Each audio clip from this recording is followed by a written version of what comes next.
रासायनिक खते आणि कीटकनाशकांच्या अतिवापरामुळे मानवी आरोग्यासाठी धोके वाढत चाललेत। या रसायनामुळे शेती नापीक होत असून पिकांच्या उत्पादनामध्ये मोठी घट येते। यामुळे कमी खर्चामध्ये अधिक उत्पादन घेण्यासाठी पातूर बाळापूर तालुक्यातील शेतकरी जैविक शेतीकडे वळलेत। यामुळे येणाऱ्या काळामध्ये जैविक शेतीला अच्छे दिन येतील असंच दिसून येते आहे। रासायनिक खत आणि कीटकनाशक वापरल्याने शेतीचा खर्च वाढतो, त्यामुळे सेंद्रिय शेती एक परवडणारा आणि फायदेशीर पर्याय ठरतोय।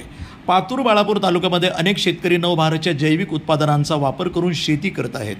जैविक शेतीमुळे जमिनीची नैसर्गिक सुपीकता ही टिकून राहते, ज्यामुळे शेतकऱ्यांना कमी खर्चामध्ये अधिक उत्पन्न मिळत आहे। यामुळे पर्यावरणाचंही चांगलं रक्षण होतं।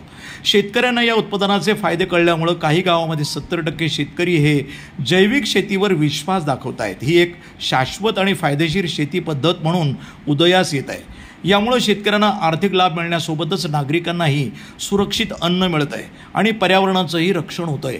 कंपनीचे अधिकारी गुलाब देशमुख आणि किशोर चतरकर शेतकऱ्यांच्या बांधावर जाऊन त्यांना मार्गदर्शन करत आहेत, तर त्यांना कंपनीचे प्रतिनिधी अनिल देशमुख, सतीश सदाफळे आणि राजेंद्र रायकर यांचं संपूर्ण सहकार्य लाभत आहे।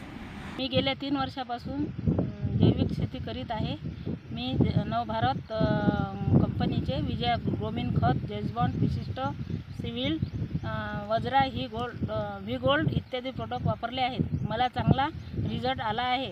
मी नेहमी वरील जैविक प्रोडक्ट वापरून शेती करणार आहे आणि मला खर्चात पण चांगल्या प्रकारचं हे झालं आहे, म्हणजे कमी खर्चात माझं जास्त उत्पन्न झालं।